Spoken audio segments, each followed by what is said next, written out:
8강까지 와서 사람들이 기억한다고 생각은 안 하고 더 높은 곳 올라가서 꾸준히 좋은 모습 보이면서 해야지 기억해 주실 것 같아요.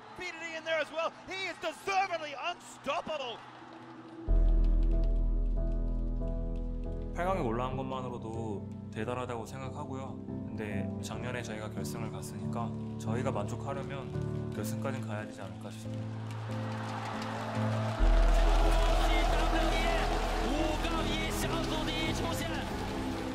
상대가 북미 팀인데 그냥 중국이 북미고요. 오히려 더 좋을까요?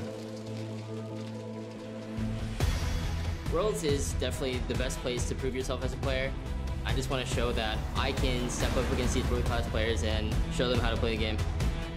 The opinions about me are either really negative or really positive. Even though I've had a lot of world appearance, I just have to prove myself over and over every time. Playing the quarterfinals, it's been a success from us, but I don't want just to stop there. If we beat SKT, we're gonna make our names and everyone will remember us.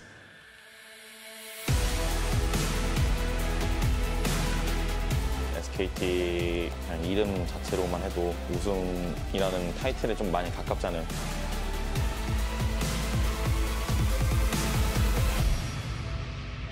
我觉得从小组赛走到8强、4强，这些都只是一个过程。不管是什么体育运动，大家记得永远都是冠军。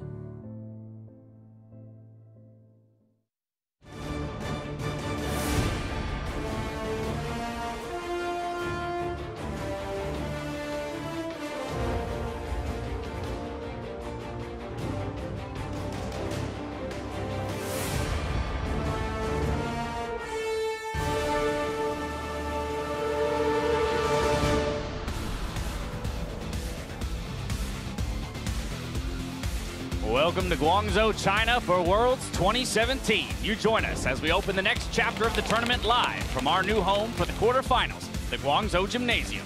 8 teams remain in the battle for the Summoners Cup, and only one best of 5 separates them from experiencing Shanghai on the stage or in the stands. And as you can see, we've moved cities and the fandom has followed. The Chinese crowd proving to be a very loud one here in Guangzou.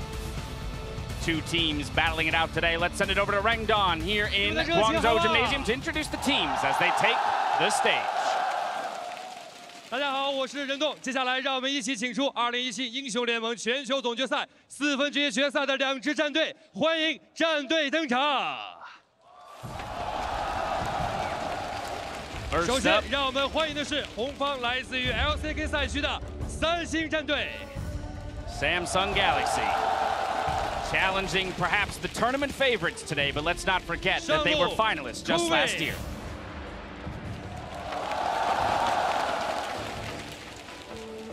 Daye Ambition. 中路 Crown.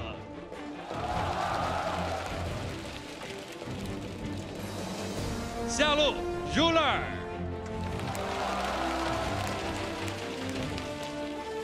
辅助 CoJJ， 同样欢迎他们的教练吴邦 Choi 以及替补打野 Haro。再次感谢3星战队的到来。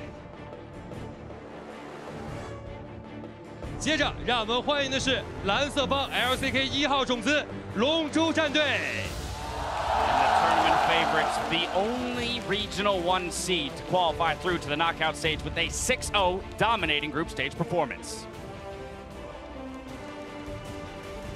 上路看。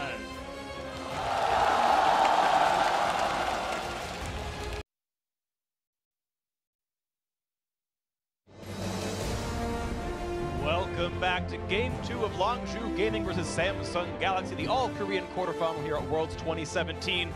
Game 2, of course, Samsung Galaxy won the first game.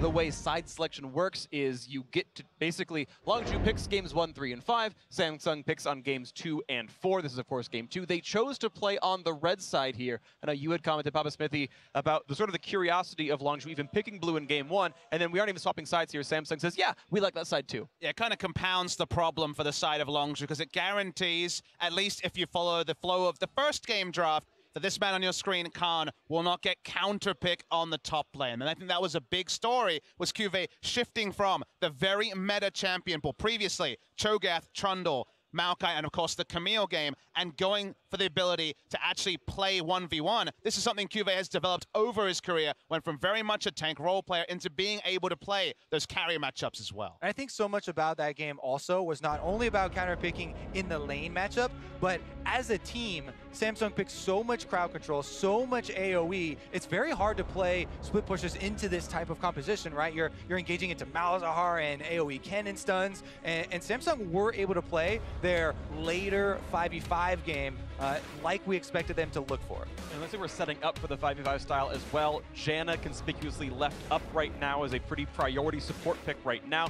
We're waiting to see what Samsung Galaxy does with their new bans because Longzhu dropped their Janna ban, dropped their Cho'Gath ban. There's the Janna ban on the other side for this one. That means that Lulu was up from before and Cho'Gath's up from before. Lulu Varus, a very possible duo lane here for Longzhu. I want to draw your attention to the Malzahar ban. The Malzahar pick on the side of Samsung ended up forcing Longzhu away from a facilitator mid laner, a mid laner with a global. I think Ryze would have been a heavy consideration for them. Went for the lane, and certainly the lane focus worked in the early game, but they didn't have that extra oomph to guarantee that Khan could get ahead. He had to blind pick the Jax from there. It went away from him in this game. Getting rid of someone who is a blocker to some of those roaming champions can be used against Talia, most famously against the Galio, and also the particular pick of the Ryze will give Longzhu a couple more options to get BDD ahead because he's the one most likely to end up with the counter pick on the side of Longzhu.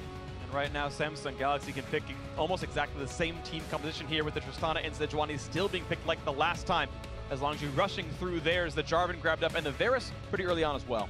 And then this time around, I feel more inclined towards Longzhu giving this Jarvan to Khan on the top side, because this is a champion where he can build tanky in the later phases of the game. You know, he can be on the front lines as a stone plate and fight a little bit more standard in that front to back, plus a little bit more standard this time around. Obviously, Longzhu do have Lulu there for the Ardent Sensor. Look at this, more differences coming through here. They had the option of playing the same Rakan as last game, playing the exact same bot lane. Instead, they want to play the Taric here into this one. Of course, a great team fight tank out of support role as well. That area of effect invulnerability, huge for those 5-on-5s. I mean, Samsung has the same read that we did. All right, Longzhu, you tried the split push, you tried the Jax, go more towards the team fighting. They take the Taric, one of the best team fighting supports. Sejuani as a premier frontline. You see the Ryze will already be banned, so this Malzahar Ryze tug of war that was won by Samsung, blinding the Malzahar and preventing the Ryze from really being a realistic pick, is once again happening in the series. Let's see what happens here. This one, Cassiopeia adding to the mid lane ban pools as BDD gonna hope that he can get himself an advantageous mid lane matchup, and that flex Jarvan can work out in the end. Krag is still off the table, of course. Again, a jungle ban out from Samsung Galaxy, expecting that Jarvan to go top. 뭐 일단 저희야 두 춤식에서 삼성 좀 피해줬으면 좋겠다 이 생각은 했죠. 왜냐면은 어쨌든 한국 팀끼리는 서로 이제 잘 알기도 하고 부담스럽죠, 서로에게.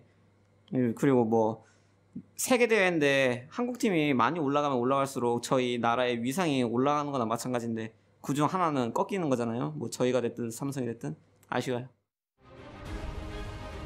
Right now, it looks like that shame might actually be Longzhu's surprise to many. Right now, down 0-2 against Samsung Galaxy. Obviously, a great effort out of the upstarts here, the ones who clawed their way in by winning the regional qualifier against KT Rolster, clawing their way through the group stage. It was actually a bit close for them as well. They had dropped 2 games, and very few predicted they would have such a good showing so far, but Longzhu against the ropes.